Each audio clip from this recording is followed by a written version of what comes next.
Welcome to the ePortfolio video Part 2, sponsored by the Career Development Center and Highly Valued Degree Initiative Team.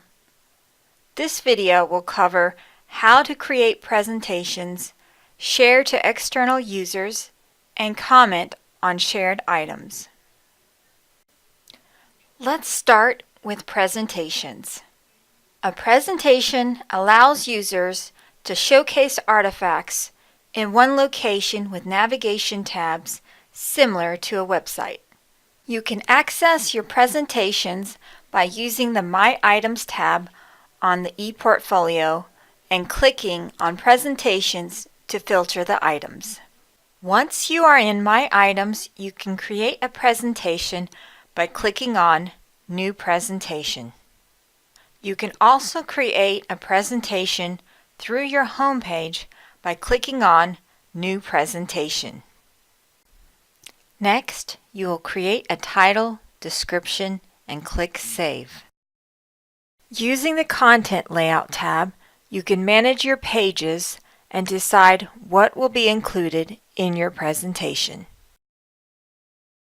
Here in the Pages section, it allows you to add and manage settings in the presentation pages. You can begin by clicking on the Add Pages icon. Under New Page, you can create a page name and click Save. Next, you will manage the content on your pages in the Content area boxes. Once you are ready to add relevant work or content, you may click on Add Component. Adding a component includes selecting among artifacts, reflections, and other content to add to your presentation. In this example, we've created a text box and named it Introduction. We also filled in the content area and clicked Save. Next, you may use the banner section to create the presentation title, write a description about your presentation, and click Save. You may also customize your presentation style by clicking on the Theme tab on top, choosing your style, and clicking on the Select button once you have decided. Here we have an example presentation that showcases the main areas you can create to include the banner title, banner description, pages to navigate, Content Area 1, Content Area 2, and Artifact. Our next section will include how to share artifacts, collections, and presentations. There are multiple items that can be shared with Beachboard users that include reflections, PDFs, documents, presentations, collections, photos, and links.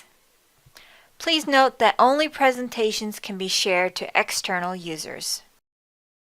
First, you must go to your home page, select an item under My Items, click on the action arrow, and click Share. Next, you will select and click on Add Users and Groups to share this item with other Beachboard users.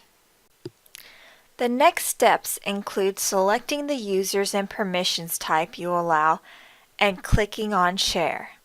The 5 types of permissions include seeing comments from others, adding comments, seeing assessments from others, adding assessments, and editing. If you would like to share your presentations to external users, you must click on My Items tab and filter by selecting Presentations. The next steps include clicking the action arrow next to the selected presentation and clicking Share. Step 5 is checking the box to allow public viewing of the presentation. The final steps are copying the link under Share URL to send to others and clicking Close. You will see that you have visibility options on sharing the URL link to include being always visible, always hidden, or visible for a specific date range. In this next section, we will talk about how to comment when others share items with you.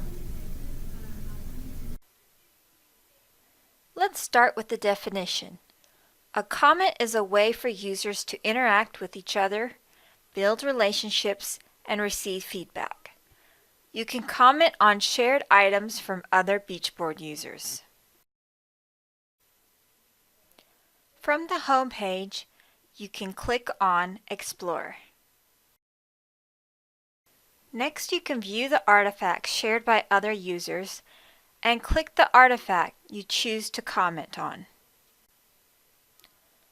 The next page will include an Add Comment button to click on.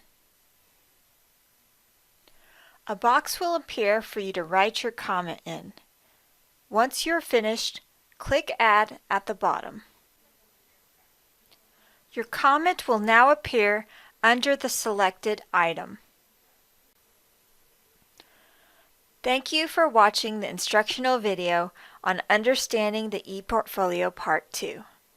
We hope this helps you become familiar on how to use the ePortfolio. If you have further questions, please contact the Academic Technology Services by phone or email shown on this screen.